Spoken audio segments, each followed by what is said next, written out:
सुरुवातीलाच महत्त्वाची घडामोड आहे। मुंबईहून पुण्याला जाणाऱ्या मुंबई पुणे एक्सप्रेस वेच्या मार्गिकेवर मोठी वाहतूक कोंडी झालेली आहे। खालापूर टोल नाका ते बोरघाट या दरम्यान 4 ते 5 तासापासून वाहतूक कोंडी आहे। सलगच्या सुट्ट्यांमुळे मुंबईकर पर्यटक घराबाहेर पडले आहेत, त्यामुळे मुंबईहून पुण्याकडे जाणाऱ्या लेनवर मोठी वाहतूक कोंडी झाली आहे। तर रायगड वाहतूक पोलीस ही वाहतूक कोंडी फोडण्याचा प्रयत्न करत आहेत।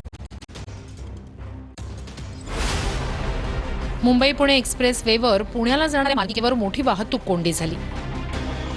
खालापूर टोल नाका ते बोरघाट पर्यंत ही वाहतूक कोंडी झाली। सलग सुट्ट्यांमुळे मुंबईहून पुण्याकडे येणाऱ्या दिशेला वाहतूक कोंडी पाहायला मिळते। नक्कीच वाहतूक सुरळीत करण्यासाठी प्रयत्न सुरू आहेत, मात्र आपण पाहतोय की अद्यापही कुठलंही यश या ठिकाणी आल्याचं चित्र पाहायला मिळत नाही। आजचा दिवस अत्यंत महत्त्वाचा आहे, कारण आज मिसिंग लिंकचं लोकार्पण होत असताना मुंबई पुणे एक्सप्रेस हायवेवर आपण पाहतोय की प्रचंड वाहतूक कोंडीनं वाहनांच्या लांबच्या लांब रांगा लागलेल्या आहेत। खालापूर टोल नाक्यापासून आपण पाहतोय अमृतांजन पुलापर्यंत वाहनांच्या लांबच्या लांब रांगा आहेत। घाटामध्ये ट्रॅफिक जाम झालेलं आहे, त्यामुळे हे ट्रॅफिक सुरळीत करण्याचं फार मोठं आव्हान सध्या ट्रॅफिक पोलिसांसमोर आहे।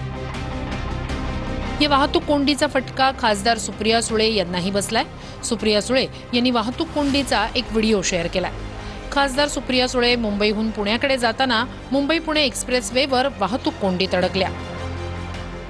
नमस्कार, गेले 2 तास आम्ही सगळे ट्रॅफिक मध्ये अडकलेलो आहे। सकाळी आम्ही 7 वाजता निघालोय ठाण्यावरनं। आता आमची गप्पा मारत मारत नवीन मैत्री झाली आहे शेजारी 2 तास बसून बसून, कारण आम्ही सगळे इकडे अडकलोय। तुम्ही बघता इकडे सगळे महाराष्ट्र अडकले। दिवस स्पेशल, जय महाराष्ट्र। कितना टाइम, किती वेळ अडकलाय? 7 वाजता निघालो तुम्ही तुम्ही पण 7 ला निघाला अंधेरीवरनं? अंबा एक मिनिट,